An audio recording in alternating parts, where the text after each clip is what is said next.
नमस्कार, इस विशेष बुलेटिन में आप सभी का स्वागत है। मैं हूं आपके साथ भावना नैयर और मेरे साथ है मेरी सहयोगी मनीषा, जो आप तक सांकेतिक भाषा में खबरें प्रस्तुत करेंगी।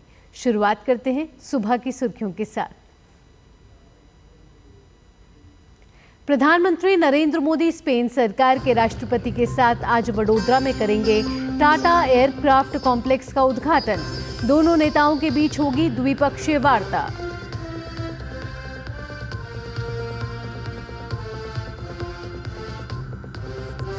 गुजरात के अमरेली में प्रधानमंत्री मोदी 4,900 करोड़ रुपए की विकास परियोजनाओं की करेंगे शुरुआत। भारत माता सरोवर का भी करेंगे उद्घाटन।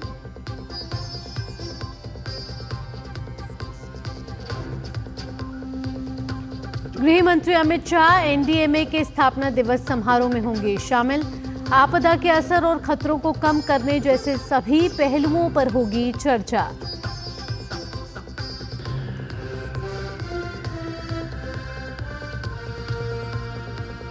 महाराष्ट्र में शरद पवार की पार्टी के नेता मैनिफेस्टो को लेकर आपस में भिड़े। कांग्रेस में भी टिकट बंटवारे को लेकर असमंजस। प्रियंका गांधी आज से 2 दिन तक वायनाड में करेंगी प्रचार।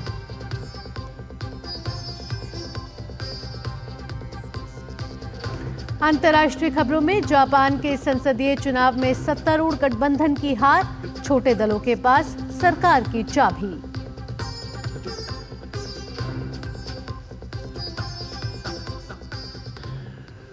अब खबरें विस्तार से। प्रधानमंत्री नरेंद्र मोदी आज गुजरात के वडोदरा में स्पेन सरकार के राष्ट्रपति पेड्रो सांचेज के साथ मिलकर टाटा एयरक्राफ्ट कॉम्प्लेक्स का उद्घाटन करेंगे। यह कॉम्प्लेक्स C-295 विमान के निर्माण के लिए बनाया गया है। C-295 परियोजना के तहत 56 विमानों का निर्माण किया जाएगा, जिसमें से 16 विमान एयरबस के जरिए सीधा स्पेन से प्रदान किए जाएंगे, जबकि बाकी 40 विमानों का निर्माण भारत में किया जाएगा। TACL इन 40 विमानों का निर्माण करेगी।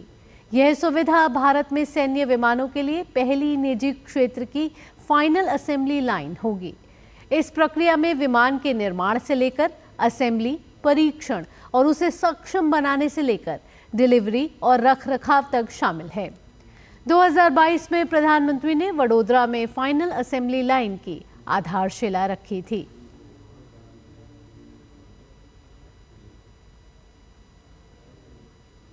आगे बढ़ते हैं। सोमवार को दोनों देशों के बीच एक अहम वार्ता भी होने वाली है और आपको बता दें कि स्पेन सरकार के राष्ट्रपति पेड्रो सांचेज आज सुबह वडोदरा पहुंच गए, जहां उनका स्वागत विदेश सचिव विक्रम मिस्री ने किया। सांचेज की यह भारत की पहली आधिकारिक यात्रा है। हालांकि इससे पहले दोनों नेताओं की कई बार बहुपक्षीय बैठकों के दौरान मुलाकात और बातचीत हो चुकी है। वडोदरा में आज दोनों नेता प्रतिनिधिमंडल स्तर की वार्ता करेंगे। भारत और स्पेन के बीच घनिष्ठ और मैत्रीपूर्ण संबंध हैं। प्रधानमंत्री मोदी की 2017 में स्पेन की यात्रा के बाद द्विपक्षीय संबंधों की नई ऊर्जा और नई गति मिली है। सांचेज की यह यात्रा द्विपक्षीय संबंधों के संपूर्ण आयाम की समीक्षा करने और विभिन्न क्षेत्रों में साझेदारी को और गहरा करने का अवसर होगी।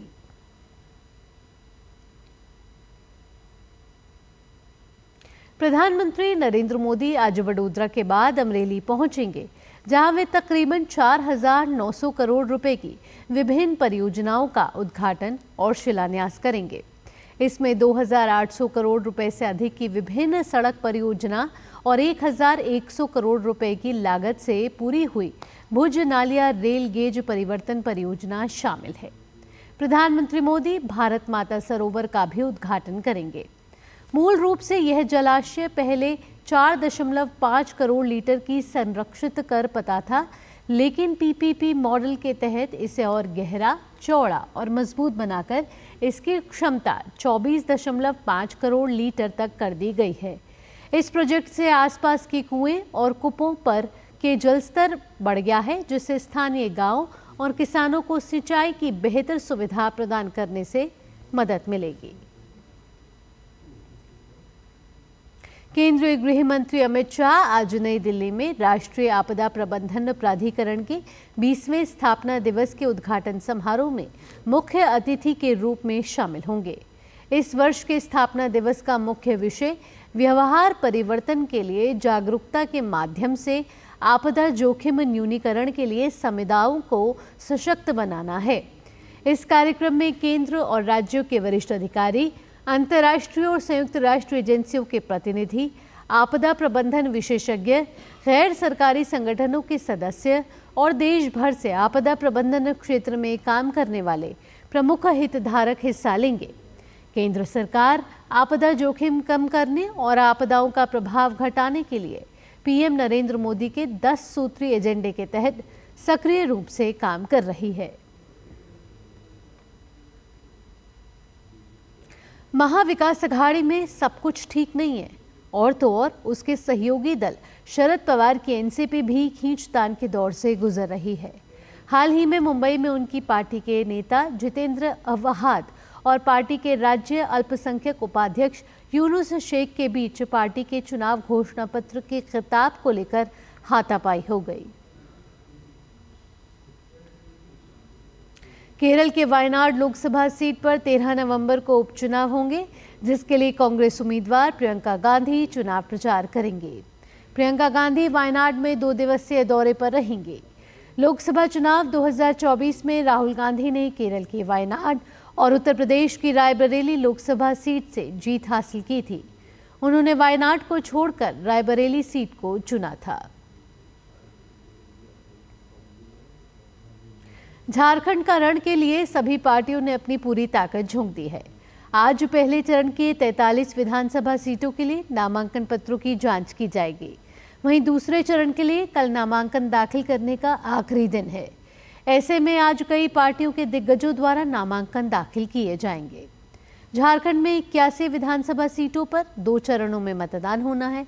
राज्य में पहले चरण का मतदान 13 नवंबर को 43 सीटों पर होगा। वहीं बाकी बची सीटों के लिए दूसरे चरण का मतदान 20 नवंबर को होगा। वोटों की गिनती 23 नवंबर को होगी। आपको बता दें, झारखंड में 29,562 पोलिंग बूथ बनाए गए हैं। इनमें 24,520 बूथ ग्रामीण क्षेत्रों में होंगे। राज्य में 2.6 करोड़ मतदाता हैं, जिसमें महिला मतदाता 1.29 करोड़ और पुरुष मतदाता 1.31 करोड़ है। उत्तराखंड के केदारनाथ विधानसभा सीट पर उपचुनाव में बीजेपी ने प्रत्याशी घोषित कर दिया है। बीजेपी ने केदारनाथ से आशा नौटियाल को टिकट दिया है। आशा नौटियाल बीजेपी महिला मोर्चा की अध्यक्ष हैं। आशा नौटियाल केदारनाथ से बीजेपी की पूर्व विधायक भी रह चुकी हैं। केदारनाथ विधानसभा सीट भाजपा विधायक शैला रानी रावत के निधन के कारण रिक्त हुई थी। केदारनाथ विधानसभा सीट पर 20 नवंबर को मतदान होगा और मतों की गिनती 23 नवंबर को होगी।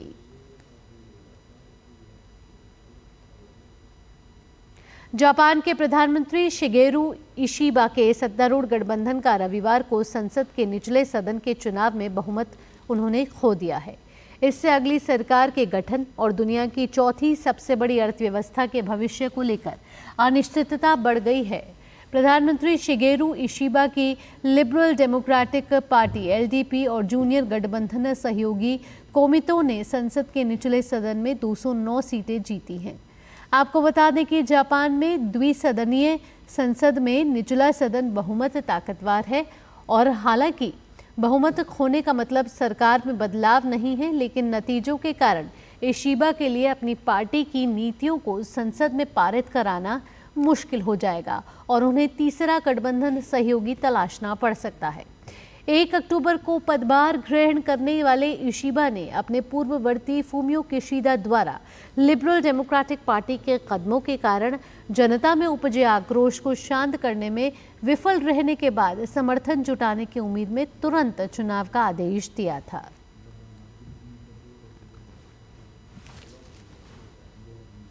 जापान के सत्तारूढ़ गठबंधन ने भारी पराजय के साथ खोया संसदीय बहुमत और साथ ही दुनिया की चौथी सबसे बड़ी अर्थव्यवस्था के भविष्य को लेकर बढ़ रही है अनिश्चितता।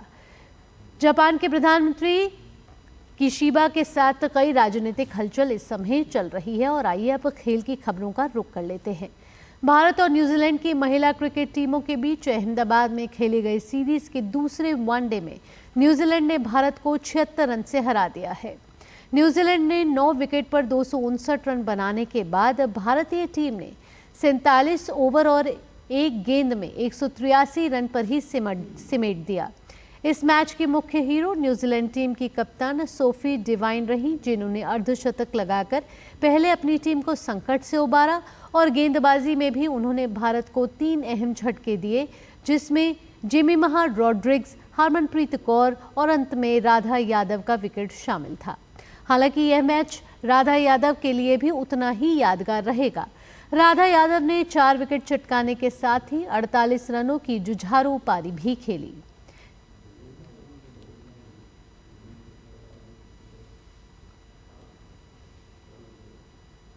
इसी के साथ इस विशेष बुलेटिन में इतना ही। मुझे और मेरी सहयोगी मनीषा के साथ डीडी न्यूज़ को फिलहाल के लिए दीजिए अनुमति। खबरों का सिलसिला यूं ही जारी रहेगा।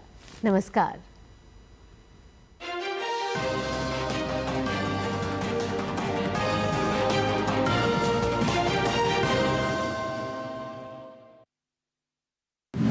दुनिया की